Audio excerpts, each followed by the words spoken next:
Robert Sebag, je suis Oui. désolé, moi j'arrive pas à me dire que ce truc est anodin. J'ai même tendance à dire, faisons des essais cliniques. En ce moment, il y a une grande étude qui a été lancée, très bien. Mais en même temps, les patients qui sont en détresse respiratoire, pourquoi ne pas essayer cette molécule si elle est aussi efficace?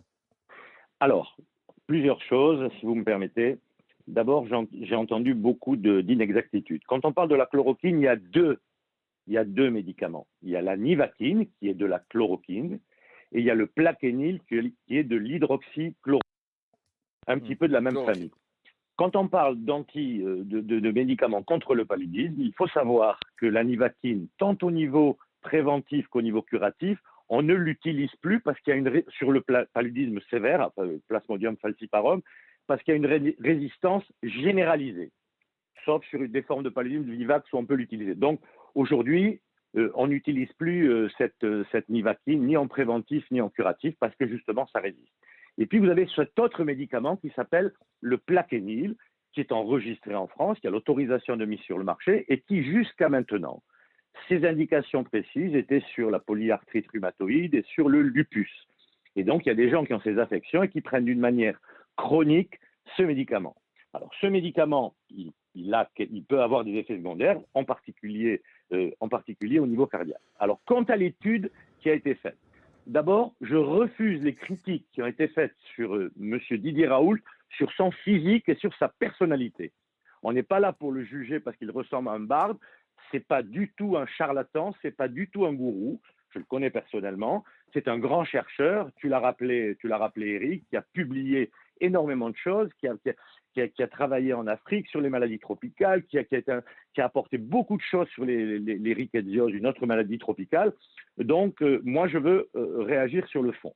Qu'a fait le professeur Raoult? Le professeur Raoult, il a pris des informations sur ce qui se faisait en Chine, mais il a lui-même mené avec l'hydroxychloroquine, donc ce plaquenil, il a mené un essai certes sur peu de patients, mais qui a montré qu'il y avait quand même un signal, même si on peut critiquer le biais, les inclusions de patients, ça a montré quelque chose.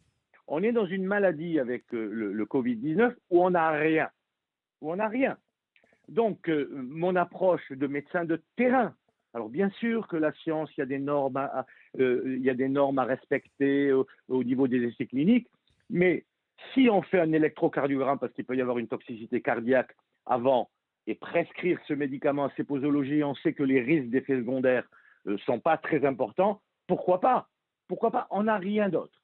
On n'a rien d'autre. Hmm. D'un autre côté, pour être tout à fait rationnel, il y a un essai Discovery qui a débuté sur 3200 personnes, dont 800 en France, où il y aura un bras, il y aura un groupe avec cette hydroxychloroquine. Et l'autre point, et là je pense qu'il faut absolument, il ne faut pas que les gens se précipitent dans les pharmacies parce qu'il va y avoir une rupture de stock et les gens qui ont besoin de ce médicament parce qu'ils ont un lupus, une polyarthrite rhumatoïde, ils ne vont plus en trouver, alors que pour eux c'est extrêmement important. Et l'autre point, ne vous précipitez pas sur Internet pour trouver ce médicament parce que vous risquez de tomber sur des faux médicaments, des faux plaquenil, des faux hydroxychloroquines qui peuvent être extrêmement, extrêmement toxiques. C'est tout le problème de la contrefaçon des médicaments. Donc voilà où on en est aujourd'hui. Je refuse les critiques qui sont faites eu égard à la personnalité du professeur Raoult. Il a fait un essai. Je pense qu'il va d'ailleurs publier prochainement de nouveaux essais à plus grand nombre. Et on l'a critiqué aussi parce qu'il a osé dire ce que nous avons dit, Eric et Laurent, depuis longtemps, c'est l'absence de tests que nous n'avons pas fait en France. Il l'a dit. Hein. Alors, d'autre part, on dit qu'il a claqué la porte du conseil scientifique. Il n'a pas claqué la porte, il a dit qu'il ne se présenterait pas, mais il a bien précisé qu'il ne démissionnait pas de ce conseil scientifique. Voilà ce que je voulais dire. C'était important de remettre les choses à leur Je, place. je- je rappelle, Et, je, et, je- je et rappelle qu'il a eu le Grand Prix INSERM 2010 oui, bien pour sûr. l'ensemble de sa carrière, qu'il a décrit, comme tu le disais, avec une équipe pour partie fidèle depuis 35 ans, des virus très complexes comme des virus géants, bon bref, qu'il a identifié plus d'une centaine de nouvelles bactéries pathogènes. Donc c'est une vraie pointure que ce Didier Raoult, Et je voudrais 68 ans, dire, néo-zélandais. Eric, dans mon service à la Pitié-Salpêtrière, il y a un édito ce matin dans les Échos d'Alexandre Ivreux, un de mes confrères, et je sais qu'on l'utilise chez certains patients On n'a rien d'autre aujourd'hui, avec beaucoup de précautions. On fait un électrocardiogramme, on voit s'il n'y a pas de contre-indication. Donc voilà où on en est aujourd'hui. Il faut arrêter cette polémique, puis on verra, parce que dans moins de 15 jours, on aura des résultats beaucoup plus importants, beaucoup plus complets suite à cette étude Discovery, et on dira, ben, ça affirme, ça infirme, mais s'il vous plaît, arrêtons.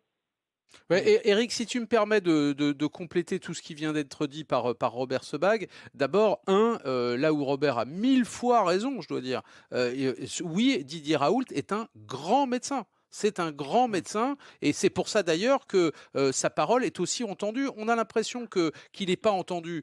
C'est vrai qu'il n'a pas convaincu tout le monde à cause de son étude et des conditions dans lesquelles elle a été faite. Mais pardon, Didier Raoult a été parfaitement entendu. J'en veux pour preuve que le ministre de la Santé, sur la foi d'un collège de scientifiques, a autorisé l'utilisation de ce médicament pour les personnes qui sont en situation grave et sur décision collégiale et à l'hôpital. C'est bien la preuve qu'il a été entendu. Preuve qu'il a été entendu, on a rajouté dans cette fameuse étude Discovery qui devait comporter 4 bras, un 5e bras où on va étudier l'hydroxychloroquine. Heureusement, c'est du jamais. Eric, oui, attends, laisse-moi finir. C'est du jamais vu. C'est du jamais vu qu'un produit soit introduit dans un protocole international avec autant de patients en quelques heures, en quelques jours. C'est du jamais vu. Donc déjà, ce qu'on devrait conclure, c'est que Didier Raoult, il est entendu. Il a peut-être pas convaincu tout le monde, mais il est entendu. La deuxième chose que je voudrais dire quand même, c'est qu'il y a effectivement ce produit, et puis il y a aussi ce qu'il a dit. Il a appelé des gens à venir se tester à l'hôpital de Marseille. Et là, c'est toute la limite du sujet.